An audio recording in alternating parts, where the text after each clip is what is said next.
Hey guys, StarCraft here, and today I got, well, take off the glasses since you seem to know I'm serious, so I do that. Have a bit of a rant I'm going to be talking about today. You see, I've been in so many fandoms throughout my life. Video games, cartoons, comic books, obviously, TVs, movies, you name it.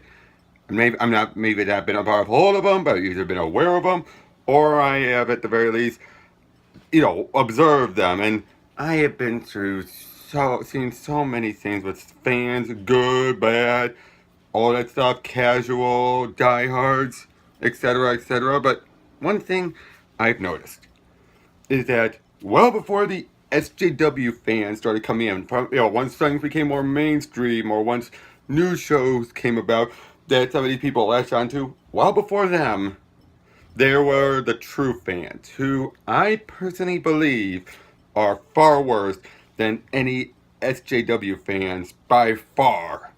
Why is that? Well, let me give you some examples that I'm aware of some perfectly exemplified true fans.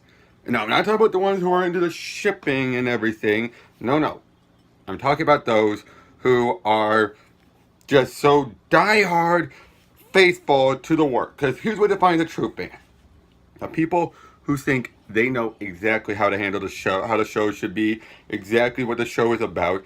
Anyone who thinks otherwise is out of their mind, are not a fan at all, should be ostracized from the community. There are so many of these true fans who think they know better than the creators themselves. Now, some of this does tie back into the shipping stuff. I'll get to an example of that in a moment, but one example I will always remember is the Danny Phantom fandom. Good lord, the true fans. That was the first time I ever actually heard the phrase true fans before. Those true fans were nuts. I am not kidding. Those guys were nuts. I have a friend of mine who goes by the handle of Toon Scribbles, alright?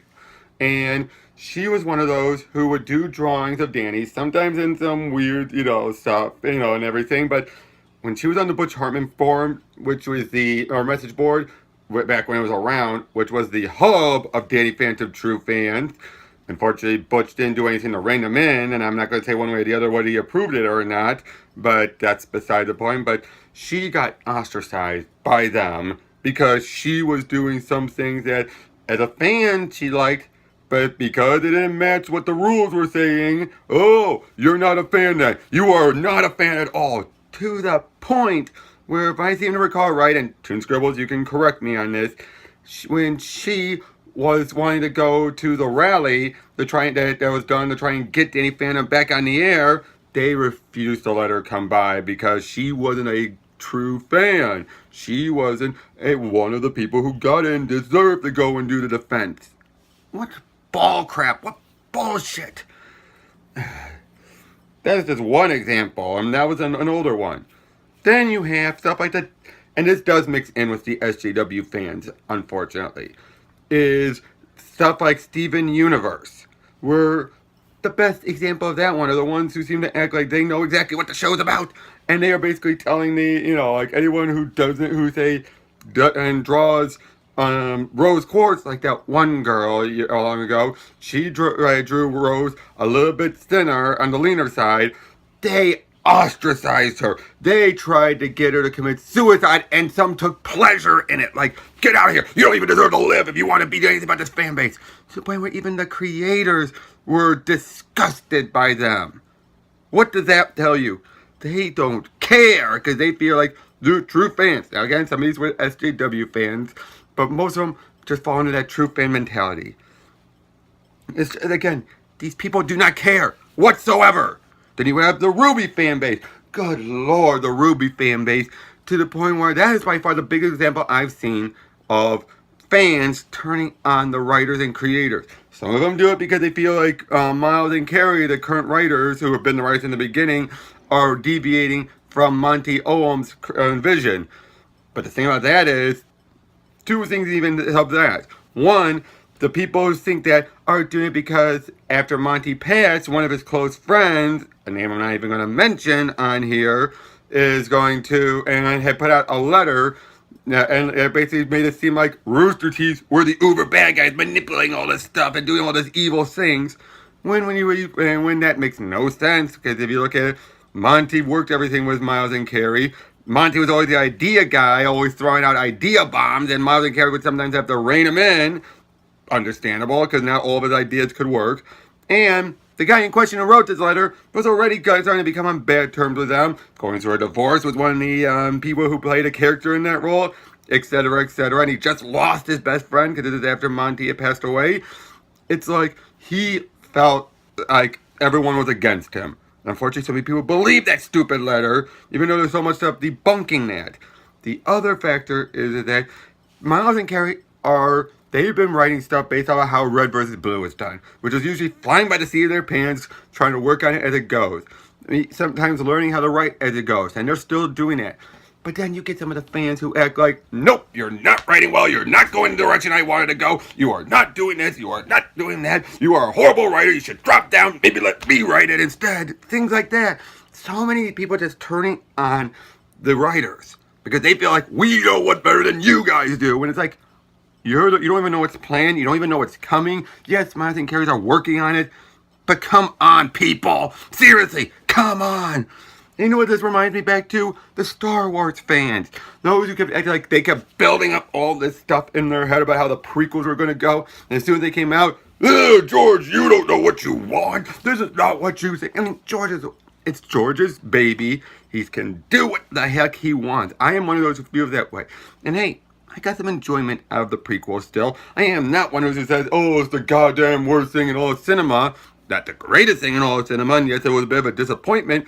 But the fact is, it's the same thing. These fans who feel like they know better than the creator, that the creator has completely lost it. Now, in the case of Lucas, the fact that one of the best films that was ever done, Empire Strikes Back, was done when he had very little creative control in it, probably speaks volumes. And yes, he probably should not have done episodes 1 and 2. 3, I think, was the one he was meant to do. But 1 and 2, probably should have had someone else, but he didn't have much of a choice in the matter.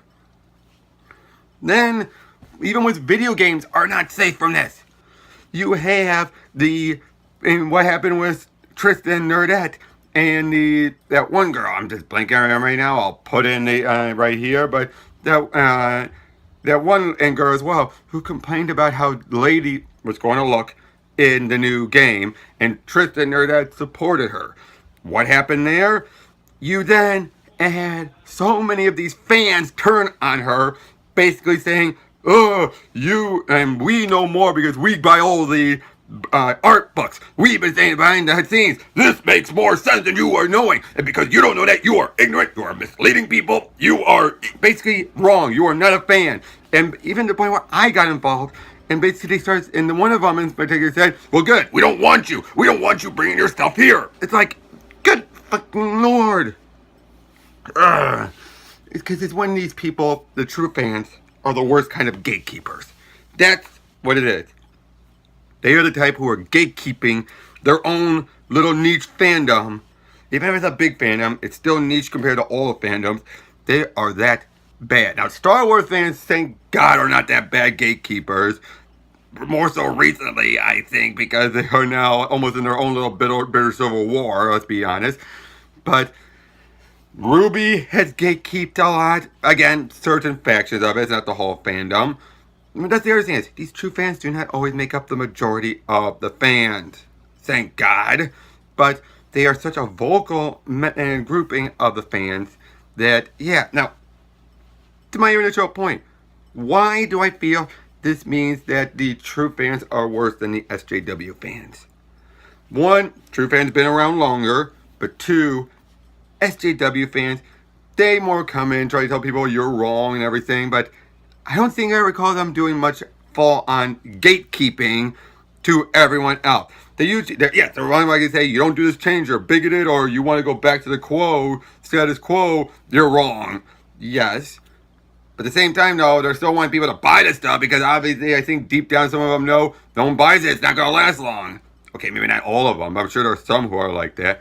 But the other thing is, these SJW fans go after those who just don't agree with their viewpoint. Alright? But they don't usually go after the creators unless the creator ends up backing off or whatever. But they do not dictate, they know what's best. They are more like, we're liking where this is going, you're going to stay the course. Whereas the true fans, on the other hand, are more likely to turn on the creators. They're more likely to... that anime example, Tokyo Ghoul, that goes into the shipping and side of things, where so many of these vocal fans for the longest time thought that there are two characters in there they thought were a gay couple. Then turns out, no. And one of the characters and another one, the creator revealed were in a straight relationship. Good Lord! Did that get bad? It got really bad there. It got like, oh, you don't know what you want. Again, you don't know what you're doing. You clearly have lost track of the characters because you didn't see where you were going with it. So, yeah, you should just let us tell you what to do and how to write. It's like, hello? Now, this was more true fans than it was SJW fans. It was not the SJW fans. It was those who had built up the gay shipping in their head and just thought, yep, that's the way it is. And the creator was on the verge of dropping everything, just ending the series right then and there. But he pushed through, and he's still writing on it, as far as I understand. But let's be honest here.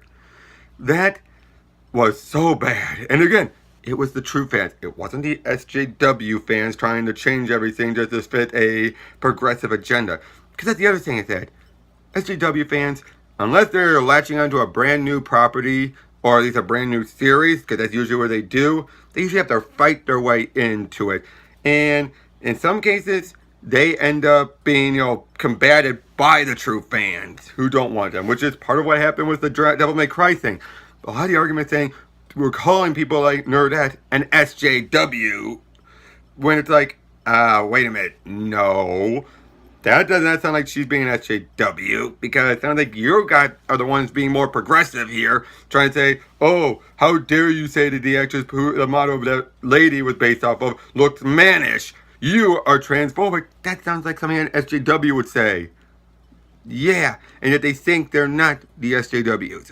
And that, okay, that's obviously proving a point that they could be as bad, but when you really think about that, the fact they're calling people who aren't SJWs for SJW reasons, yeah, think about that a second. They just think they are that good true fans that they can even put into their consideration that they are being SJWs when they very much are. Okay? Look, I'm probably going all over the place. I might have lost my point. I hope I didn't, but that's where I stand. True fans, it's because they are more gatekeeping within the fan base. That's the issue here. They are gatekeeping within the fan base, telling people what they think and feel is the trueness of the character, to the point where they will gatekeep over what has been established with the fans. Whereas SJW fans, even if they do gatekeep, it's gatekeeping over changes done or over what they feel fits their agenda in a new series. That's why, again, newer shows, you might have true fans and SJW fans going hand in hand. That very much is true. But true fans have, like I said, been around longer, have done far more damage. And in my mind, when they're true fans of older franchises, they usually are far worse. That's all I want to say. That's what I've been wanting to say for a while. Hope you guys understand. Hope like, share, comment, and subscribe, all that stuff. And let me know what you think about what I said. Do you agree? Do you disagree? Did I completely miss my point? I don't know. But let me